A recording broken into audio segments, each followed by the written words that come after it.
Welcome to Crystal Chronicles. This is a true-life global folklore series told in 5 parts. Each episode reveals another layer of a real human story, where family, poverty, belief, and consequence collide. To understand the full truth, this story must be watched in order. Episode 1. Some children are not abandoned on the streets. They are abandoned quietly, inside the same houses where they sleep. They grow up answering to the names mother and father, yet never knowing what love feels like. This is not a myth. This is not a legend. This is a true life chronicle. This is the story of 2 boys who learned hunger before love, and silence before safety. They were twins, barely 6 years old when their lives were uprooted. Too young to understand borders. Too young to understand loss. Too young to understand why their mother was no longer holding their hands. Their real mother was young, still a student when she became pregnant. The boy responsible denied the pregnancy completely. With no parents of her own, and no support from the world, she struggled alone with the twins. She tried. She endured. Until endurance was no longer enough. With only one sister to turn to, she handed the boys over. That sister had been married for 5 years. No children of her own. The twins were taken across borders, into a new country, into a new house, into a life they did not choose. Their mother promised she would return. She said she was traveling to Europe to find a better life. She said it was temporary. She said she would come back for them. That was the last time anyone truly heard from her.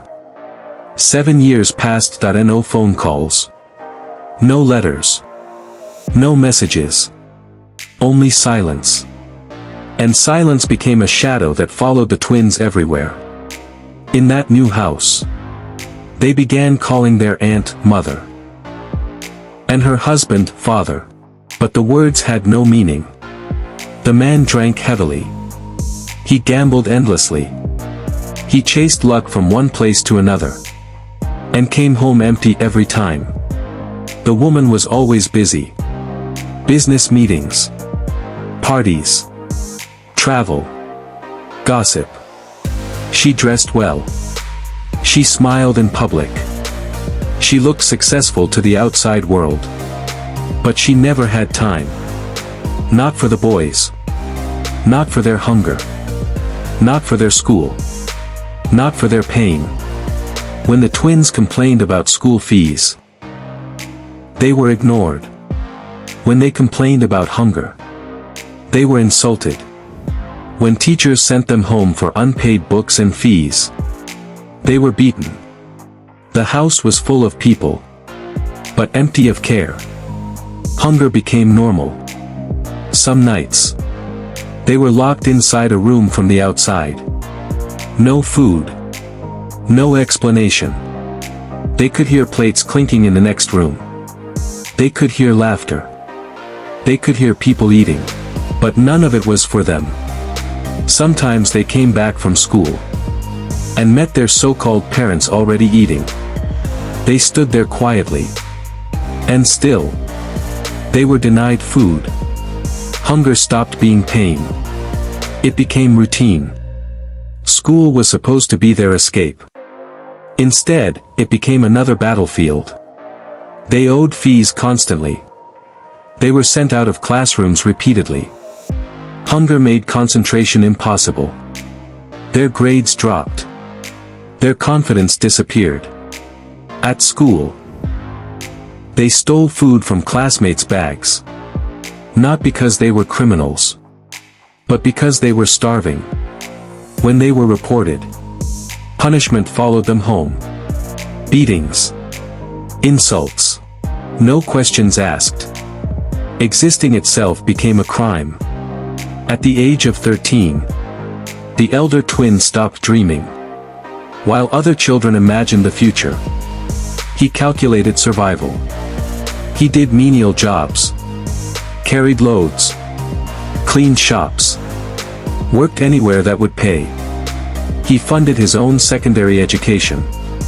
His younger twin remained in primary school. Smaller, quieter, absorbing pain without complaint. They shared hunger. They shared bruises. They shared one silent question. What did we do to deserve this? Pain does not always scream. Sometimes it whispers. Late at night, thoughts grew heavier. Questions turned into anger. Anger turned into resentment. And once a dangerous idea enters the mind, it does not leave easily. Years later, one twin would finally leave that house. He gained admission into the university. No support. No celebration. No pride from those who raised him. The other twin stayed behind, working at a fuel station, still under the same roof. University life did not feel like freedom. It felt like distance. Distance from hunger. Distance from fear. Distance from the house that raised him without love. But distance did not mean peace. Because some nights, the phone would ring. At first, the calls were short. A weak voice on the other end. Trying not to cry. Trying not to sound afraid. "Brother, are you there?" The elder twin would sit up on his narrow hostel bed. Books open. Assignments unfinished. His heart already heavy. "They beat me again." Silence followed those words. Not because there was nothing to say, but because there was nothing he could do.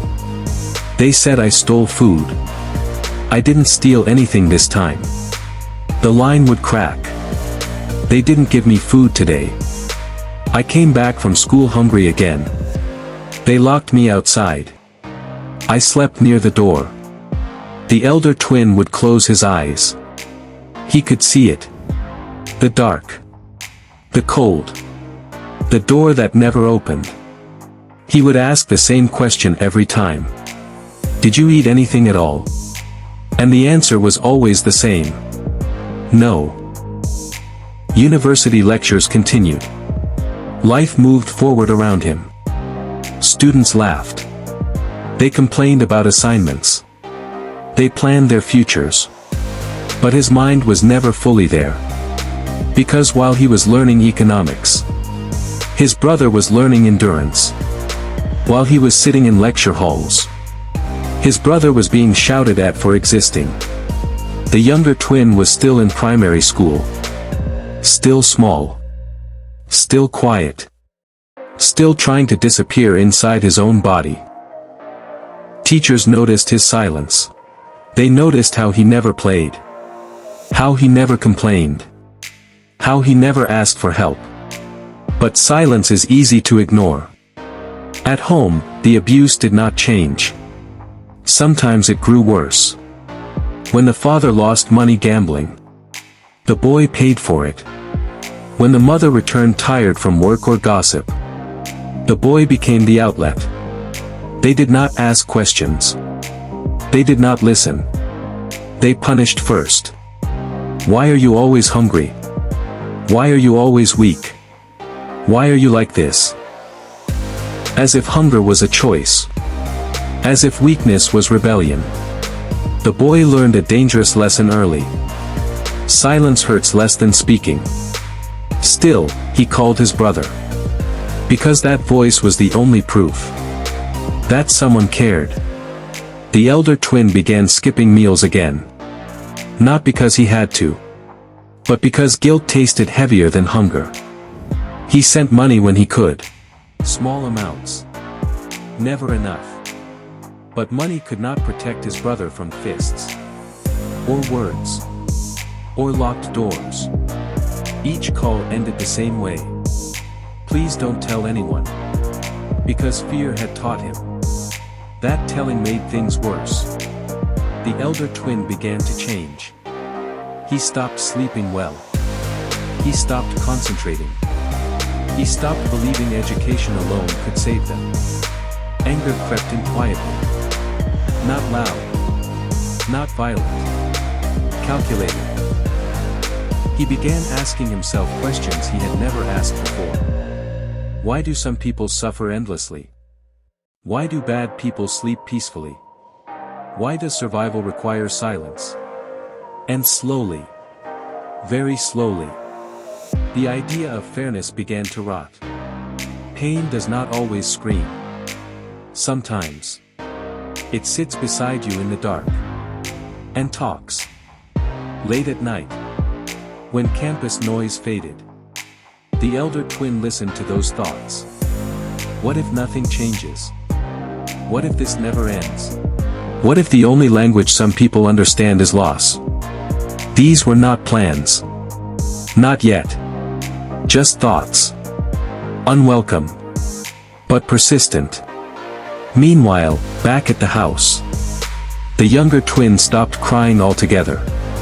Pain became background noise. Hunger became routine. Fear became familiar. And familiarity is dangerous, because it normalizes the unacceptable. The boy stopped expecting kindness. Stopped hoping for rescue. Stopped believing adults were protectors. All he had left was the sound of his brother's voice on the phone. And that voice was slowly changing. Becoming quieter. Colder. Heavier.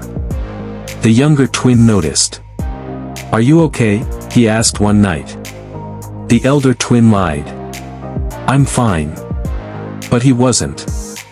Because somewhere between hunger and anger, a choice was beginning to form. Not action. Not yet.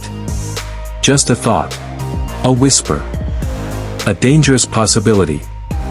And that is where this chapter pauses. Because the next chapter is not about suffering.